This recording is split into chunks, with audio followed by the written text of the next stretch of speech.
What is angioplasty and how does that affect your arteries? Well, we're going to cover that today, so stay tuned and don't go anywhere.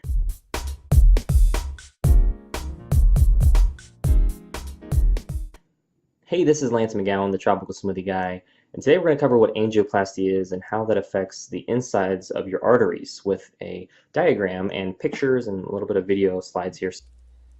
Hey, this is Lance, and today we're going to talk about angioplasty. So, angioplasty is also known as percutaneous coronary intervention, or PCI, and this opens up blocked arteries and restores normal blood flow to your heart muscle. It is done through a small puncture in a leg or arm artery and opens a clogged heart artery by inflating a tiny balloon in it. And it is often combined with implantation of a stent to help prop the artery open and decrease the chance of another blockage. So the coronary artery is narrowed by plaque deposits, you can see right here.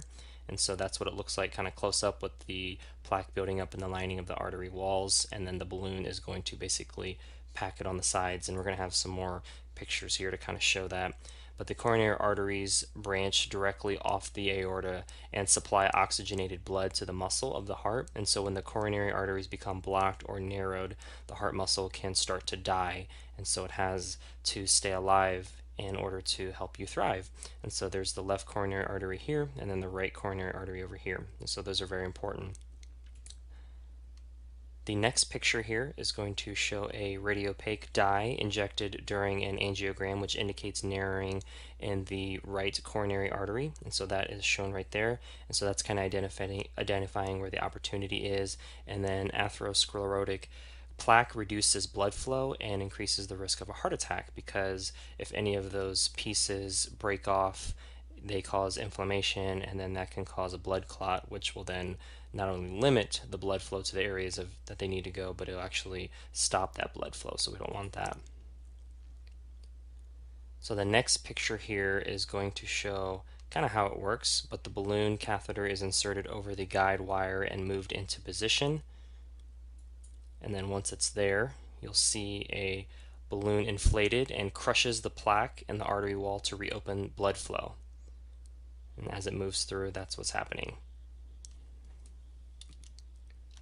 So my, summary of angioplasty is it's addressing the symptoms and it's not addressing the root cause because number one, how did the cholesterol and plaque buildup get in the arteries, number one, and then even if you get the angioplasty, then what is preventing or stopping that situation from being happening again? And so compacting the plaque constantly against, the lining of the walls is not a sustainable approach.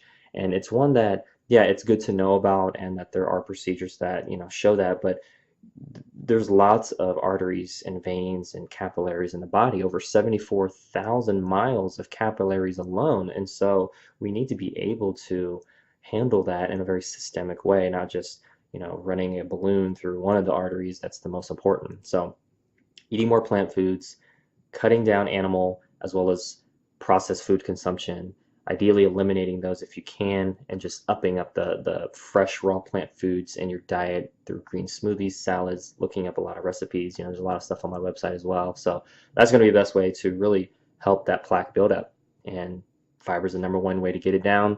Cholesterol or LDL is the number one thing that packs it on or lines the arteries. So we want to reduce that as much as possible.